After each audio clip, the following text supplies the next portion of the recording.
The basic math, I think, is simple. Let's say the country is divided 50-50, roughly kind of is. On the right wing side, the 30% that support Trump are 60% of the Republican Party.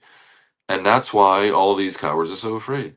Meanwhile, the 1/10 to 1/6 that is progressives are a minority of the Democratic Party. Therefore, the Democrats are not yet controlled by their nuts, and the Republicans are. And you'd think that would create a movement by the non-nutty Republicans to the non-nutty Democrats, as indeed we saw with Cheney supporting Kamala Harris. And I think there's been a degree of that, but clearly and obviously not enough. Where it's going to go is just such an interesting question. And by the way, a lot of it depends on what happens tonight in New York City. Mm. Right. And I mean, that brings up an interesting point. Somehow we veered from around the world in 80 minutes to around the country in 80 minutes. But you know what? The country's in the world still. So we get to cover domestic politics too. The You're right. U.S. is the world's essential country, man. We are. We are still the indispensable nation. And, you know, I look, I think I've written about Mamdani before. I am not going to. When I had the former DNC chairman, Jamie Harrison, on the show, he said that the number one thing that drives him nuts is the way Democrats like to form a circular firing squad and shit on other Democrats as our first go to move for trying to figure out how to move forward. I'm not about to do that. I am not a progressive, but I'm not going to shit all over Mamdani. I'm going to praise the fact that he has focused like a laser beam, like a shark with a freaking laser beam on its head and a bright smile on cost of living, halalflation, affordability, how hard it is to make it, not just in New York City, but anywhere. That's what's resonating about his campaign. I am not going to take a position on what Amethyst Peony is saying here, take away the political labels and 80% plus support progressive policies. But you might be right about that. I think the label, I don't know. you know, and in a way, but I take her point that the label you put on it makes a difference, and I think people will draw the wrong lesson if and when Mamdani wins later today. It would be the wrong lesson to draw. It's like, oh, this is the ascendancy of the progressive far left. No, it's fucking not. No, it is the ascendancy of someone who is speaking to the pain that the American people are feeling and is doing so in a highly effective way, leveraging the power of new media. He's someone who has met the message and the medium, and he's a tremendously gifted politician. It is not about whether he's a socialist or not. I would argue that, if anything, that is a detriment to him, but it doesn't really matter. I just don't want people to draw the wrong lessons. I think we are at a wonderful juncture where actually we might disagree just a little bit, because people agreeing on a podcast, how valuable is that? Obviously, I am extremely unhappy that Trump is the president and the U.S. has gone in this way. Matt, I blame the progressive movement. I know a lot of regular people who are not completely insane or stupid or evil that voted for Trump. And every single one of them, every one of them, even though in some cases maybe it's pocketbook issues, they all blame the progressives. They all say, I couldn't take the wokeness, I couldn't take the cancel culture, I couldn't take the obsession with race and gender and behavior and propriety. It was insane. A world without humor. And we, I think, can agree the progressive movement went way, way, way too far. And they were just so far ahead of the public at large on transgender issues and on and on and on. And it got to the point where if you said, well, look, the world is basically mostly men and women, you'd be canceled. So this freaked people out, and I am certain that it gave us Trump. So I'm not happy about them. Mamdani very much represents that as an avatar, and he's going to replace AOC as the avatar of that. Yes, Putting he aside, showed up on her corner, and she can't be that thrilled about it. yeah, so putting aside the Israel obsession, which should be irrelevant in New York City, even though there's a lot of Jews in New York, putting aside that issue, it is very problematic. And I actually wonder about Trump, who is making a good show of pretending that he would rather Mamdani not get elected. He's arguing against Mamdani. He supports Cuomo now.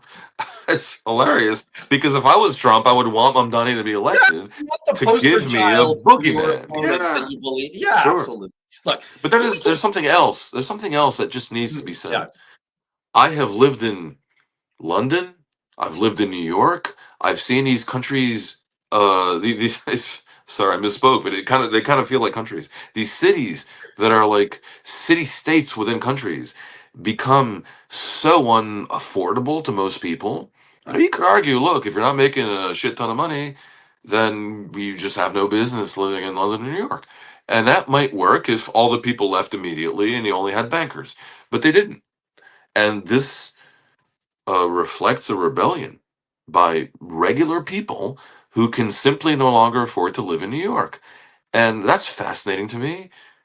And I know it reflects, it highlights something true around the world. These world cities are unaffordable to their people. And absolutely. is it reasonable to take socialistic like measures to fix the problem? Freeze rents somehow, free buses and transportation, free schools maybe, private schools that are really good, maybe public schools as good as private schools. Because the people who are poor are not necessarily greengrocers. A lot of them are journalists and teachers, you know, who have aspirations that are intellectual aspirations, and they can't afford to live in their city. It's insanity, and they're rebelling in this way. And then the question becomes: are all these policies that Mamdani is proposing, essentially socialistic policies, in any way reasonable? Might it work? And as someone who has covered the collapse of communism and has seen this happen in Eastern Europe and the former Soviet Union, where, yeah, just because it sucked to pay money for stuff, stuff was free. I can tell you that quickly resulted in a shortage of the free stuff. It didn't work. And I strongly suspect that Mamdani's policies in New York City will not work, whether it's city funded groceries and supermarkets or the free buses or the rent control or all the rest of it. He is saying illustratively, I would like to try this. I would like to try this. I am so focused on your economic pain and the fact that you cannot afford to live in this city that I'm going to try everything. I'm going to think outside the box.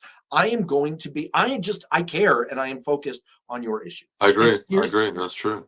And and I'm here's my thing. conceding that this is an issue that resonates not just in New York, but in a significant proportion of the great world cities where the same thing has happened. And so I get it. I get it for sure. But my concern is that in the grander scheme of things, this gives Trump a gift. And let's understand what he's going to do. He's going to therefore seize on this to withhold federal funding from New York City to try to send ICE and the National Guard and all the rest of it to New York to create a conflict between the federal government and the city government, with the state looking on in impotence probably, and it's going to be very ugly and create a news story for the next 2 years, and its purpose will be to galvanize voters all over the country, in particular the heartland, against cities on the Right. coasts, and And it will help cities them run by demonize someone. the cities. Yeah. Right. Cities run with someone with a Barack Hussein Obama style name Mhm. and skin that's a little bit darker. Yes, I 100% agree So with you. And you'll look, forgive me if I don't look forward to giving Trump this gift. yeah, no, I'm with you, and I don't I he would not be my favorite candidate, but I'm just acknowledging that there is a lesson here. This is a point Cliff Schecter's been making on his Substack. There is a lesson here for Democrats that maybe it's not so much about the ideological label. Maybe it's about getting right the basic proposition of saying to people, I'm not like some culture warrior who's like in this for the who is making the point like 0.01% of the population that's trans and trying to figure out pronouns. I don't give a shit. I'm here because you can't afford your groceries. You can't afford the gas to put in your car. You can't afford to ride the subway. And I'm going to fix that. And I'm going to try a little bit of this, a little bit of that. And I think this is my attempt at synthesis. You ready? Here we go. I think the challenge for Democrats is there's a debate, and I'm writing about this right now. I got into a little back and forth with Elliot Morris, former lead polling guy uh, for 538 and for The Economist. We got into a little back and forth this weekend about the question of, does the Democratic Party need to moderate? Now, I happen to believe that the answer is yes, but there's a big but after that. And I'm writing my case up now. The challenge for the Democratic Party is to do that without throwing our progressive friends under the bus or any targeted communities under the bus. Because the lesson of 2016 is progressives may not have the Democratic Party. How did you put it? The nuts don't have us. They have us by the nuts. They may not have the same The leverage. nuts are not in control. That's it. Which Thank they you. are on the GOP side. I knew nuts were in there somewhere. They may not have the same leverage over the Democratic Party that the MAGAists have over the Republican Party, but they control a critical voting share that Democrats need if we're going to stop the Yeah, forces. they can't just like check out and not vote. That would be disastrous for the Democrats, of course. And the reason that Hillary Clinton lost Wisconsin in 2016 is all of the Bernie Sanders voters. The Greens, the Greens, basically. That is the reason. And again, I say that not to blame, but to say, okay, we need to listen.